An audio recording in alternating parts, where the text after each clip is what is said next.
Hello guys, আসসালামু আলাইকুম। সবাই কেমন আছেন? আশা করি আলহামদুলিল্লাহ ভালো আছেন। ইতিমধ্যে জানেন আমি এখন ইটালিতে আছি। আপনারা জানেন সবাই যে আমি সার্বিয়া ভিসা নিয়ে এসেছিলাম এবং সেখান থেকে আমি গেম মেরা চলে আসছি। এবং কী কারণে আমি সার্বিয়া থেকে চলে আসছি, এবং আমি মূলত একটা সাপ্লাই কোম্পানিতে ছিলাম। সেই কোম্পানিতে সেই কোম্পানিতে কী কী ঘটেছে, কী কী হয়েছে এবং বিস্তারিত পরের ভিডিওতে আমি তুলে ধরবো। এবং আমার যদি সেটা জানতে চান তাহলে আমার পেজটাকে লাইক দিয়ে ফলো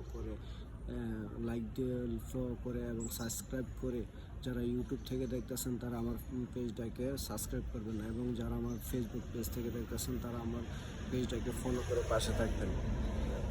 ইনশাল্লাহ আমি কি কি হয়েছে, কি কি ঘটেছে এবং পরবর্তী ভিডিও দেখার জন্য যদি আপনাদের আগ্রহী থাকে তাহলে আমার কমেন্ট বক্সে কমেন্ট করে জানাবেন।